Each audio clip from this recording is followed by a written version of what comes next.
pemirsa setia Tempo, apa kabar? Jumpa lagi bersama saya, Mitra Tarikan dalam program Teras Negeri. Program Teras Negeri ini dapat Anda saksikan di kanal YouTube Tempo.co. Pemirsa Tempo, tamu kita pada siang hari ini adalah Bapak PJ Gubernur Sumatera Selatan, Bapak Ellen Setiadi. Halo Bapak. Halo. Apa kabar Bapak? Alhamdulillah sehat. Alhamdulillah, selamat datang Bapak di Tempo. Terima kasih diundang di Tempo. Izin Bapak, sebelum kita ngobrol-ngobrol panjang, aku jelaskan sedikit profil Bapak kepada teman-teman Tempo semua. Silakan. Baik, pemirsa, Bapak Ellen Setiadi lahir di Riau pada 1 September 1971. Beliau merupakan lulusan hukum di Universitas Andalas Padang dan juga mengambil S2 Ilmu Ekonomi di Universitas Indonesia.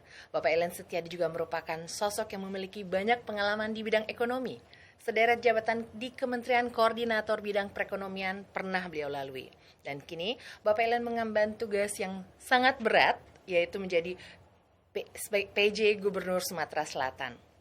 Bapak Ellen dilantik menjadi PJ Gubernur Sumatera Selatan oleh Mendagri Tito Karnavian pada 24 Juni 2024. Sebelumnya ia juga menjabat sebagai staf ahli bidang regulasi, penegakan hukum, dan ketahanan ekonomi pada Kementerian Koordinator Bidang Perekonomian Republik Indonesia. Langsung saja kita berbincang dengan Bapak Ellen Setiadi.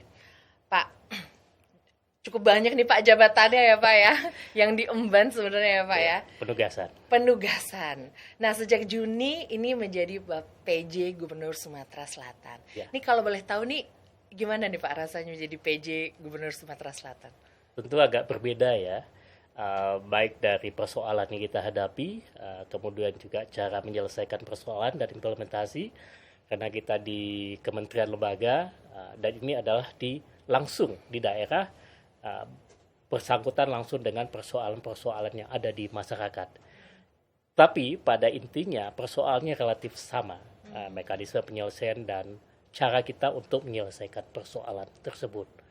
Cuma kalau di sini di kantor Menko adalah untuk mengordinasikan polisi kebijakan itu dilakukan oleh kementerian lembaga atau pemerintah daerah, sedangkan kita di daerah ada kebijakan dari pusat yang harus kita lakukan, ada kebijakan daerah yang kita buat dan kita implementasikan.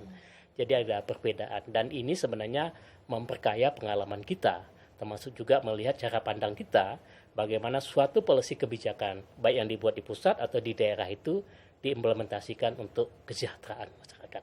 Pastinya. Ya. Tadi kan mungkin masalahnya mirip Pak ya. Ya. Tapi mungkin tadi penyelesaiannya mirip juga, walaupun ada urusan kedaerahan yang lebih spesifik mungkin ya kalau kita di pusat agak umum. Tapi ketika ketika menguasai Sumatera Selatan itu, ini apa nih Pak? Mungkin yang hal-hal utama yang Bapak lihat tuh yang akan langsung dibenahi. Jadi Sumatera Selatan itu mempunyai potensi ekonominya sangat besar. Sangat besar. Dan itu kita bisa buktikan dan kita lihat dari sisi pertumbuhan ekonomi, termasuk di kuartal 2, di kuartal 2 yang dicatat oleh BPS, dia merupakan salah satu yang daerah tertinggi di Sumatera pertumbuhan ekonominya dan relatif stabil. Nah, tetapi ada satu poin penting, dengan potensi yang besar, pertumbuhan ekonomi yang relatif stabil, kemudian pengendalian inflasi yang cukup baik, bahkan deflasi sejak Mei sampai saat ini, tingkat kemiskinan di Sumatera Selatan itu di atas nasional. Ini jadi persoalan, tantangan tersendiri. Jadi ada sesuatu hal, mesin ekonominya berjalan cukup baik, potensinya bisa dikembangkan, tapi ada tingkat kemiskinan yang masih tinggi di atas nasional. Kalau nasional 9,03, dia 9,07, 10,07. Jadi ada di atas nasional ya, hampir 2%-an gitu. Jadi ini, walaupun kemiskinan ekstrimnya di bawah nasional. Kalau nasional masih 0,8, ini 0,49. Jadi bagus untuk itunya.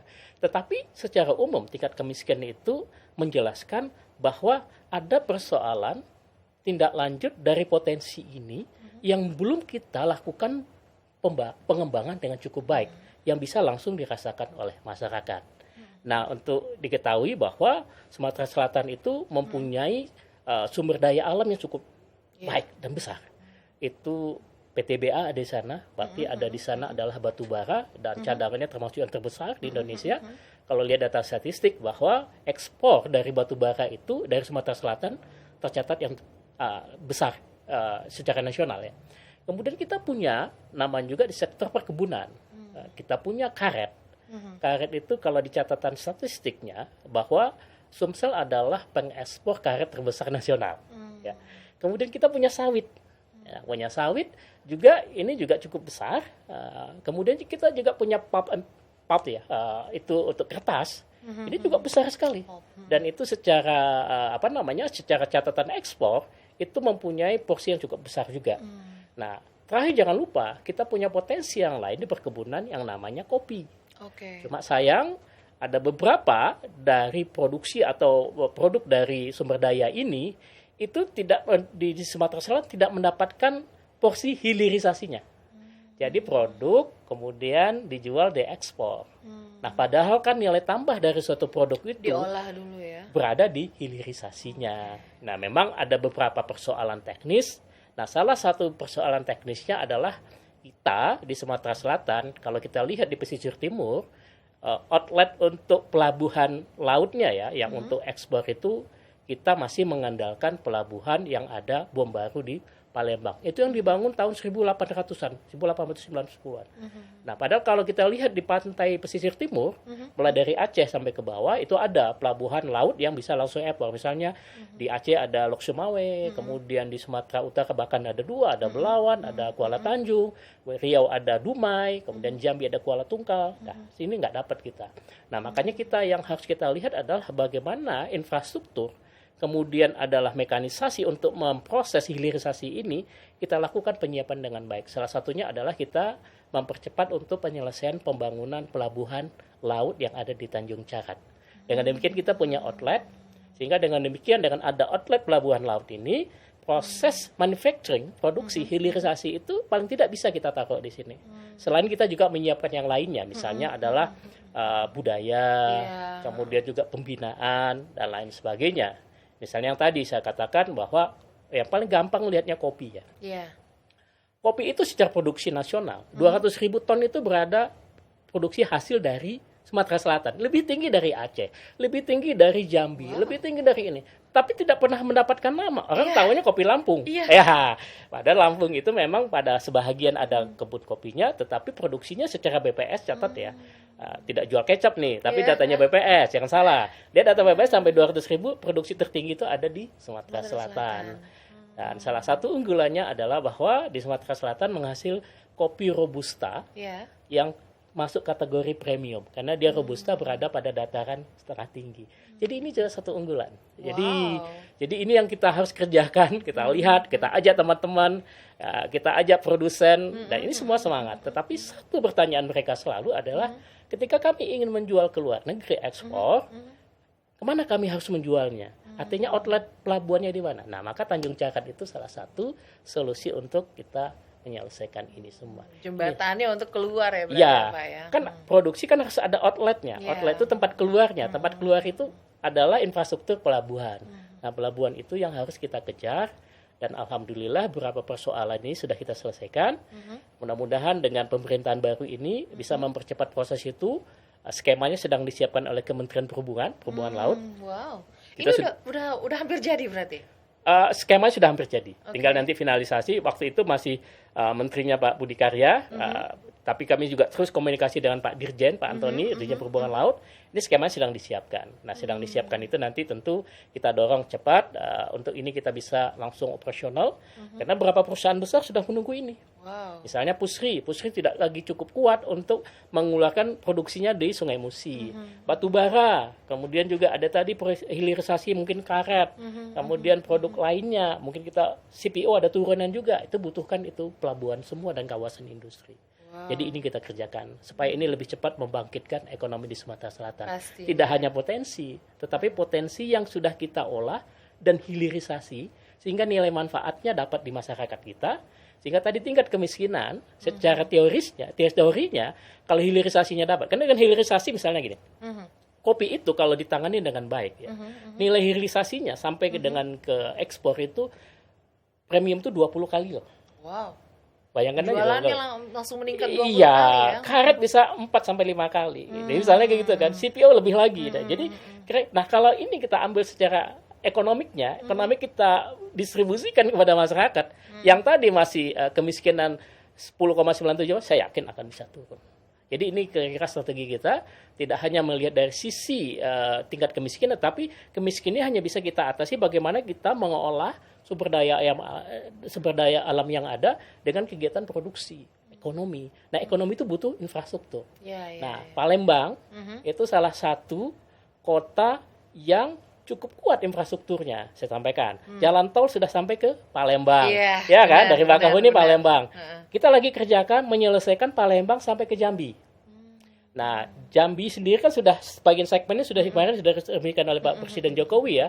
Nah, kita ingin selesaikan sekarang adalah segmen dari Palembang ke Betung, Betung Bayung Lencir, Lencir ke Tempino Jambi. Jadi ini akan membuat arus barang itu akan cepat selain dari pelabuhan tadi. Kemudian jangan lupa Kota Palembang dari sisi transportasi satu-satunya kota yang lebih awal menerapkan LRT sebelum Jakarta. Iya, benar, 2018 LRT Palembang, ya. Iya kan? Iya, 2018. 18 untuk Asian Games kan. Nah, itu jangan lupa. Jadi dengan keunggulan yang ada. Nah, satu lagi di luar Jawa yang punya infrastruktur olahraga yang kualitas internasional selain dari Jakarta, Palembang, Jakabaring Sport City. Iya, jadi dengan keunggulan-keunggulan itu, dengan beberapa upaya kita untuk meningkatkan ini, saya yakin Sumsel ke depan itu akan semakin lebih maju, pemerataan pembangunan akan dapat. Jangan lupa tingkat Gini rasio di Sumatera Selatan itu lebih rendah daripada nasional. Dia 0,33. Kalau nasional masih 0,389 kalau tidak salah ya. Jadi, tapi angka kemiskinan ini jadi soal betul bagi kita ini. Inilah ya. Ini dia anomali kan. Nah, anomali itu kuncinya adalah menggiatkan kegiatan ekonomi sehingga masyarakat tadi bisa masuk di dalam lapangan pekerjaan. Nah, lapangan pekerjaan pasti akan meningkatkan income meningkatkan kesejahteraan. Jadi itu sesuatu hal rumus umum yang harus kita kerjakan. Artinya fokus sekarang ini mungkin tidak terlalu lama ya Pak ya. Itu kopi dan juga kapal dan juga itu aja atau seperti apa lagi? Ya. Fokus. Ada beberapa fokus ya. Jadi kalau kita membagi beberapa hal, infrastruktur tetap kita selesaikan. Karena jangan lupa di Sumatera Selatan itu ada 15 PSN, Proyek Strategis Nasional. Baik jalan, kemudian ada kereta api, untuk yang tadi batu bara. Kemudian jangan lupa kita juga menyiapkan infrastruktur untuk mendukung pertanian. Sawah. Nah, kita pemerintah pusat sedang menyelesaikan bendungan namanya Bendungan 3 di Haji, kemudian irigasi Lematang dan sebagainya itu untuk meningkatkan produksi beras gitu ya. Nah, Sumatera Selatan itu adalah produsen beras yang kedua terbesar di luar Jawa setelah Sulsel. Dari angka statistik yang ada, produksi kita sekitar 1.700 ton per tahun. Konsumsi kita hanya sekitar setengah ya, sekitar 800 sampai 900. Jadi potensi ini.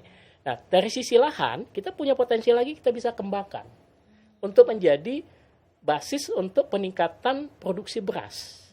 Sehingga kita memperkuat ketahanan pangan nasional. Nah, ini kita kembangkan dan alhamdulillah pada waktu Pak Jokowi sudah menetapkan kita mengembangkan lahan sawah rawa berbasis rawa karena kita punya dataran yang rendah di sisi timur itu sebagai proyek strategis nasional. Insya Allah ini akan bisa menambah pengembangan produksi padi kita dengan pengembangan sawah berbasis rawa. Ya, sehingga ada dua keuntungan. Kenapa sawah rawa yang kita jadikan sebagai basis untuk proyek strategis nasional? Jangan lupa rawa ini kalau kita tidak olah pada musim kemarau, dia potensi kebakaran hutan dan lahan. Dan sebagian berbasis gambut. Nah, kalau ini tidak diolah, dia menjadi potensi kebakaran. Nah, kalau sudah kebakaran, kos biayanya lebih tinggi, lebih banyak. Nah, maka bahan ini kita olah untuk yang lebih produktif, untuk lahan sawah, padi, sehingga dengan demikian akan ada produksi padi, menambah ketahanan pangan nasional. Jadi kira-kira begitu pemikiran sederhananya. Wow, keren sekali ya Pak ya, sebenarnya banyak yang masih bisa kita olah lagi, khususnya di Sumatera Selatan. Nah Pak, ngomongin tentang alumni prakerja nih Pak, yang kami dapat informasi alumni prakerja ini 602.000 orang nih kalau nggak salah. Nah, ini kalau menurut Bapak nih bagaimana nih program prakerja ini di Sumatera Selatan bisa melahirkan entrepreneur baru nih, apa nih Pak kira-kira Pak kegiatannya kita Pak? Jadi kalau kita lihat data dari manajemen kartu prakerja ya, jadi 602 yang masuk, tetapi jangan lupa itu peserta yang meng-apply ya untuk masuk kartu prakerja yang tercatat di sistemnya manajemen kartu prakerja itu sekitar 6 jutaan. Yang apply ya. Kemudian berbasiskan pengolahan data sekitar 1,4, kemudian yang bisa ditampung karena ada proporsi masing-masing provinsi itu 602. Nah, 602 ini sudah berdasarkan perhitungan biaya yang sudah dikeluarkan oleh manajemen kartu prakerja itu sekitar setara 1,3 triliun. Nah, dari hasilnya itu beberapa minat untuk mengambil keahlian di situ memang terbanyak adalah di bidang jasa. Itu pengolahan makan minuman, jasa wedding, WO, organizer, kemudian bisa juga untuk fotografer. Kemudian terakhir baru pada sisi teknis ya. Jadi memang masyarakat Sumsel itu menjadikan kartu prakerja ini juga untuk meningkatkan kemampuan dan skillnya terhadap perkembangan zaman. Saya lihat perkembangan zaman. Karena jangan lupa, Sumatera Selatan itu kan terkenal dengan makanannya ya. Ada pempek, ada pindang. Keren banget dan sih, Pak. itu menjadi salah satu keunggulan kita. Nah, itu juga banyak diambil oleh kartu prakerja untuk pengolahan makanan ya. Kemudian tadi jasa. Saya juga surprise juga ketika ada kegiatan kartu prakerja di sana. Ada beberapa alumni kartu prakerja bisa dari kartu prakerja kemudian dia bisa mandiri, misalnya adalah untuk fotografer. Tapi dia lokasinya atau berlokasi atau berdomisili tidak di kota Palembang ya. Tapi dia mungkin di kota yang lebih kecil, Muara Enim, Lubuk Linggau. Nah, kita nggak kebayang kan? Kalau dulu nggak kebayang orang punya jasa seperti itu pasti di kota besar kan, karena mendekatkan pasar. Tapi dengan sistem digital sekarang dia bisa dari sana melayani itu. Kemudian angkain bunga ada di Muara Enim saya lihat waktu itu. Mereka bilang ini mengembangkan kemampuan dan itu ada menambah kapasitas dia untuk meningkatkan kegiatan usahanya. Jadi kita lihat bahwa memang secara data dari manajemen kerja itu memberikan nilai positif yang sangat tinggi. Nah, dari proporsi yang kita lihat data sensitif manajemen kerja itu yang mengambil apply untuk yang ikut di kartu prakerja itu memang rata-rata terbesar proporsinya adalah yang tamatan SMA, SMK. Jadi ini betul-betul adalah mengambil curug yang memang harus disediakan lapangan kerja oleh pemerintah, tetapi dia bisa mandiri mengambil pekerjaan itu dan dia bisa membuka usaha mandiri yang itu memang kita ingin berikan dukungan terhadap mereka, kemandirian itu. Jadi, tapi kita lihat juga ada beberapa yang sudah mulai mengembangkan misalnya adalah kegiatan digital, IT. Nah, sudah ada komunitas-komunitasnya untuk itu. Dan itu sebagian besar juga di maksudnya membuat software gitu Pak atau IT itu kan dalam konteks besar ya. Ada pengolahan data, ada software. Jangan lupa jangan hanya dipersempit aja software dong. Memastikan ini macam-macam. Jadi dan itu ada komunitas yang sudah mereka bangun di sana di Palembang Digital dan lain sebagainya. Dan itu juga menumbuhkan untuk startup. Jangan lupa startup. Jadi mereka sudah mulai kembangkan. Jadi saya rasa apa yang dilakukan di kota besar metropolitan seperti Jakarta sebenarnya dengan adanya beberapa program termasuk kota prakerja itu sudah mulai bisa dilakukan di Palembang. Cuma memang mesti butuh dukungan, butuh ekosistem dan lain sebagainya. Tetapi secara umum positif bahwa kartu prakerja memberikan positif di Sumatera Selatan, tidak hanya Palembang. Jadi ada Palembang, Lubuk Linggau, Muara Enim dan sebagainya itu memanfaatkan program kartu prakerja. Ya, wow, keren sekali sih. Salut saya kalau misalnya maksudnya jasa itu kan udah kita nggak ngomongin tentang SDA saja ya berarti ya ini udah lebih mengutamakan kreativitas, keahlian ya Pak ya. Nah, dengan adanya sumber daya manusia yang menurut saya sudah cukup sangat kreatif ini Pak. Ini dukungan spesifik dari pemerintah lebih ke bagaimana nih Pak? Dukungan itu banyak kita berikan ya, baik yang langsung memberikan supporting kepada kabupaten kota, kenal langsung kepada masyarakat pelayanan, maupun yang kita lakukan sendiri. Lakukan sendiri itu adalah peningkatan kualitas, misalnya pendidikan, pelatihan, itu juga tetap kita berikan. Dan kita juga tanggung jawab provinsi itu kan kalau dari sisi pendidikan formal kan ada di SMA, SMK. Ya. Jadi juga kita lakukan perbaikan di sana untuk menyiapkan itu. Nah, memang kita ingin kembangkan, cuma ini belum kita harus menunggu pemerintahan kementerian yang baru. Kita ingin mengembangkan vokasi sebenarnya. Vokasi, karena kan tadi kita punya sumber daya yang cukup Iya, besar benar. ya, vokasi di bidang tambang, vokasi di bidang pertanian, perkebunan. Nah, ini yang kita ingin kembangkan. Ada beberapa vokasi, tetapi kita ingin kembangkan lagi untuk mendukung itu. Dan itu potensi kita besar sekali.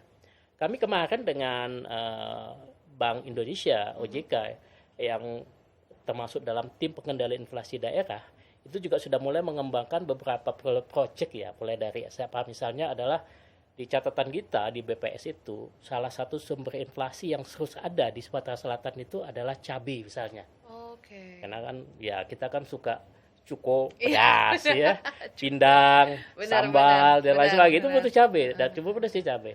Nah, kita mulai diversifikasi modelnya. Misalnya adalah kita di pendahulu saya dulu membuat program namanya Gerakan Sumsel Mandiri Pangan. Nah, salah satunya kita adalah bagaimana mengajak pelajar-pelajar itu sudah mulai mandiri juga. Namanya kita maka disebut GMSP tadi Gerakan Sumsel Mandiri Pangan itu goes to school. Nah, kita sudah dibantu BI, sudah dapat beberapa pemenang dan itu sudah kita lihat di Gelombang kemarin itu ada berapa hektar 0,75 hektar tapi produktif sekali untuk cabai dan ini dikembangkan oleh siswa-siswa di beberapa sekolah, dibantu oleh penyuluh, dibantu oleh guru. Maksudnya mereka akan membuat resep baru dari cabai Bukan. atau lebih ke Jadi adalah ini kan kalau hanya dikerjakan secara konvensional kan dikerjakan oleh petani ya. Petani dengan keterbatasan yang ada, dengan lahan yang ada, itu kadang bisa dikerjakan bisa tidak, tergantung ya. Tetapi kalau kita dorong siswa dibantu oleh guru, dibantu oleh penyuluh, dia sudah mulai nih mengembangkan, mulai ikut mengembangkan bagaimana cara mengembangkan cabai gitu loh. Sehingga dia pun nanti kalau dia punya minat tinggal sedikit lagi dikembangkan bisa mandiri gitu loh, kira-kira begitu. Nanti kita kembangkan dengan komoditas-komoditas lainnya. Ini salah satu strategi kita dan ini saya rasa untuk tahap awal cukup berhasil ya. Dan ternyata peminatnya banyak sekali. Dari beberapa sekolah-sekolah yang ada di Palembang, kemudian juga di Muara Enim, Lubuk Linggau, ini antusiasnya ikut. Jadi sudah kita tanamkan kesadaran bahwa ada beberapa komoditas-komoditas tertentu yang mungkin kurang diminati, dia bisa kembangkan mandiri. Mungkin nanti kita fasilitasi lahan, bibit, pupuk, pembimbingan dan sebagainya. Sehingga nanti pun kalau dia misalnya tidak melanjutkan sekolah tapi sudah punya keterampilan, nah kan bisa dia kembangkan di situ. Ini salah satu cara kita mendapatkan mendapatkan entrepreneur untuk dia bisa langsung mengembangkan usahanya. Yang kedua adalah itu tingkat keterampilan dan kita dapat menjaga ketersediaan pasokan pangan yang kita butuhkan sehingga bisa kita kendalikan inflasinya lebih baik. Gitu. Jadi dua hal itu kita coba cari manfaatnya. Wah, keren sih teman-teman vokasi saat ini kita acungi jempol juga kan Pak ya. Mereka sangat keren sih dari pendidikan vokasinya. Pak, tadi kita sudah ngomongin tentang entrepreneur Pak beberapa tadi, bahkan teman-teman SDM di Sumatera Selatan juga cukup bagus sehingga mungkin ada yang membuat startup dan kegiatan. Nah, apa nih Pak dorongan lagi khususnya kepada teman-teman entrepreneur yang agar mereka bertahan Pak? Kita tahu bahwa tantangan ekonomi itu terus ada ya Pak ya. Apa nih Pak kira-kira yang teman-teman pemerintah bantu Pak? Sebenarnya yang mereka minta dukungan tidak terlalu banyak dan besar ya. Bahwa ada kepedulian dari kita. Kemudian dukungan sifatnya saya rasa tidak terlalu besar. Misalnya tempat, fasilitasi kegiatan dan lain sebagainya. Dan itu saya rasa kita bisa fasilitasi. Karena sifatnya kalau startup itu kan memang dia sendiri mencari pasarnya, dia sendiri mencari desain bentuk startup segala macam dan itu kan tidak perlu kita masuk di situ karena sifatnya kan digital ya. Tapi yang dia butuhkan kalau misalnya ada semacam pertemuan, fasilitasi, dia minta butuh dukungan fasilitasi kita siapkan. Karena itu digital itu kan butuh sistem, ekosistem ya. Ekosistem itu memang tidak bisa dibangun oleh pemerintah kan yang sendiri, tetapi dia harus dibangun oleh komunitas. Dan ini mereka sudah mulai bangun komunitas. Kalau mungkin meng-guide para swasta gitu atau itu seperti apa nih Pak? Jadi gini, jangan lupa prinsip dasar startup itu memang kan adalah pengembangan yang dari sifatnya mikro kecil ya. Kemudian dia bisa mengembangkan dengan sistem digital. Nah, ini yang memang sebenarnya secara infrastruktur kalau dibutuh dukungan, infrastrukturnya sudah ada kan. apakah jaringan 4G, 5G itu sudah tidak ada soal di sana. Kemudian dukungan, nah memang kalau dibandingkan beberapa tempat misalnya yang sudah maju ya, misalnya seperti di Batam ada Nongsa, kemudian ada Apple Academy di Serpong, ada dan lain sebagainya, kita belum punya. Nah, kita harus ke depan akan bangun dukungan ekosistemnya seperti itu. Karena hanya dengan dukungan ekosistem untuk sumber daya, infrastruktur itu, maka sistem pengembangan untuk digital dan untuk startup itu bisa berkembang. Kita pelajari misalnya seperti Nongsa. Di situ ada data center, kemudian ada akademinya, kemudian ada di Serpong ada Apple Academy dan lain sebagainya di tempat lain. Nah, jadi mungkin itu juga yang belum, masih kekurangan di kita. Tapi kita akan bertahap lah, kita akan dukung untuk di sana. Baik, bicara soal digital nih Pak, ini yang saya tahu pada September lalu itu kan pemerintah Sumatera Selatan menerima penghargaan Rookie of the Year 2024 gitu Pak ya, dari Kementerian Koordinator Bidang Perekonomian Republik Indonesia, karena ada percepatan dan perluasan digitalisasi daerah. Ini apa sih Pak kalau boleh tahu Pak, tantangan terbesar dengan adanya digitalisasi? Sudah bagus juga sih Pak, tapi apa nih tantangan yang mungkin masih dihadapi nih Pak? Kalau bicara tantangan tentu selalu ada ya, baik dari dari infrastruktur, sumber daya, kemudian dari regulasi. Jadi ini yang kita lakukan percepatan dan perbaikan. Nah jadi memang beberapa waktu lalu kita Rookie of the Year karena kita memang salah satu provinsi yang tercepat untuk menerapkan sistem pembayaran digital, baik oleh pemerintah maupun ekosistemnya di dalam situ. Ini salah satu keunggulan kita. Nah kita lebih awal untuk menyiapkan misalnya adalah implementasi dari Undang-Undang Hubungan Keuangan Pusat dan Daerah HKPD Undang-Undang 1 2022 berkaitan dengan misalnya opsen pajak ya. Itu opsen pajak untuk pajak kendaraan, kemudian opsen pajak untuk BBNKB, kemudian opsen pajak untuk mineral bukan batuan dan logam. Dan kita sudah siapkan. Kita termasuk adalah dari catatan Kemendagri kemarin, kita termasuk 4 provinsi yang sudah menyelesaikan peraturannya. Nah, ya. Yang kedua termasuk 12 provinsi yang sudah menyelesaikan PKS dengan kabupaten kotanya. Karena kan itu adalah sharing antar kabupaten, kota, dan provinsi. Nah, jadi kemudian kita sudah menyiapkan sistem yang akan dilakukan oleh Pangsumsel Babel gitu loh. Jadi sehingga semua sistem pembayaran itu dilakukan secara digital. Kita cashless lah intinya seperti itu. Dan itu sudah kita terapkan dan itu dinilai oleh TP2D tadi, tim percepatan dan perluasan digital pemerintah dan pemerintah daerah ya. Jadi itu kita di situ dan itu dinilai. Jadi tidak sekedar karena saya dari kantor Menko terus dapat, enggak, itu bukan karena itu, tetapi memang pada faktanya kita adalah salah satu dengan percepatan untuk menyelesaikan digitalisasi sistem pembayaran keuangan di pemerintah. Termasuk di pemerintah, ekosistem di pemerintah Sumatera Selatan, termasuk sistem pembayaran pajak dan lain sebagainya. Dan dilihat dari dampaknya dengan digitalisasi dan yang sudah ada gitu ya Pak, pembayaran juga sudah cashless. Itu apa mungkin dampak yang langsung terlihat dalam beberapa waktu terakhir ini Pak? Paling tidak kita bisa evaluasi ya. Minimal itu adalah evaluasi. Misalnya adalah sekarang posisi bulan Oktober. Kita penerimaan PAD kita berapa nih? Sesuai dengan target apa tidak? Kan karena semua sudah digital kan ada recordnya dong. Dan itu konsolidasinya lebih cepat ya. Sehingga kita bisa monitoring. Ini masih sesuai target apa tidak? Kalau tidak apa masalahnya? Kalau sesuai target apalagi yang kita bisa kembangkan dan dalami sebagai potensi. Jadi itu salah satu keunggulan berbasis digital. Dan kita bisa melakukan monitoring ini secara cepat dan kita bisa lihat masalahnya di mana sehingga kita bisa putuskan apa persoalannya, kita bisa selesaikan masalahnya sehingga itu sesuai target atau bisa melebihi target. Kalau ada potensi lagi, kita gali lagi potensinya. Jadi itu salah satu manfaat digital yang kita lakukan. Artinya cepat ya Pak, dengan adanya dan tentu saja transparan lebih transparan ya Pak. Betul, ya. Baik. Tapi kalau boleh tahu nih Pak, masih tentang digital nih Pak, apa nih strategi daerahnya utama yang mungkin sudah diperbincangkan Pak? Seperti apa nih Pak? Karena begini, kalau sistem kan sebenarnya sudah ada sistem yang disiapkan oleh pusat dan lain sebagainya. Dan kita sebenarnya tidak perlu lagi mengembangkan sistem yang ada. Sistem keuangan APBN sudah ada gitu ya.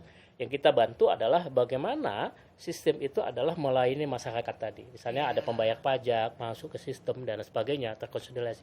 Nah itu karena melalui perbankan dan ini juga didukung oleh BI dan OJK, maka kita mengembangkan sistem yang kita lakukan di bawah kendali kita adalah Bank Sumsel Babel. Nah Bank Sumsel Babel ini menyiapkan infrastruktur untuk ini, untuk transaksi yang cashless, di samping perbankan-perbankan lain yang nasional juga menyiapkan itu. Ini salah satu strateginya gitu, percepatan di sana. Percepatan ya Pak ya. Artinya keuangan bisa sampai yang bagian kewirausaha juga bisa. atau Bisa. Jadi kita juga lagi sekarang ingin mengembangkan bagaimana pengembangan untuk kredit mikro. Kredit mikro kita bekerja sama dengan pusat investasi pemerintah.